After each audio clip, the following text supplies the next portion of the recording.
ఓం చిత్రం దేవానాముదగాదనీకం చక్షుర్మిత్రస్య వరుణస్యాగ్నే ఆప్రాధ్యా వా పృథివీ అంతరిక్షగం సూర్య ఆత్మా జగతః తస్పృశచ్చ. యజుర్వేద మంత్రం.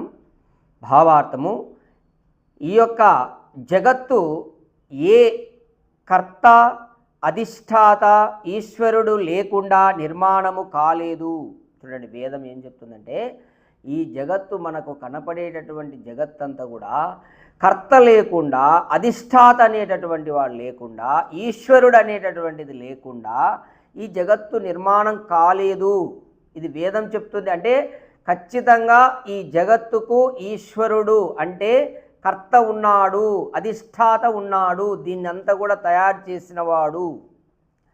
అలాగే ఏ జగదీశ్వరుడు సర్వమునందు అంతర్యామి అయి ఉండి సకల జీవులకు పాపపుణ్య కర్మలకు ఫలము ఇచ్చు వ్యవస్థ వనర్చునో.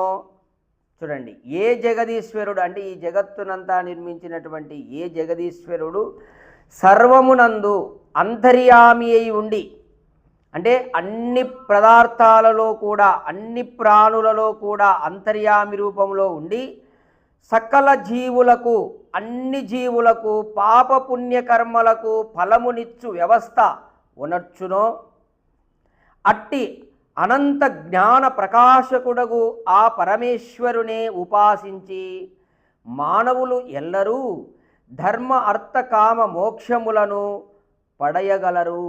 అంటే ధర్మార్థ కామ మోక్షములు సాధించాలంటే ఈ జగత్తునంతటినీ నిర్మించి ఉన్నటువంటి అంతర్యామి రూపములో ఉన్నటువంటి, అలాగే సర్వ జీవులకు పాపపుణ్య కర్మ ఫల వ్యవస్థ ఏర్పాటు చేసినటువంటి ఆ అనంతమైన జ్ఞాన ప్రకాశం అయినటువంటి ఆ పరమాత్మనే ధ్యానించాలి.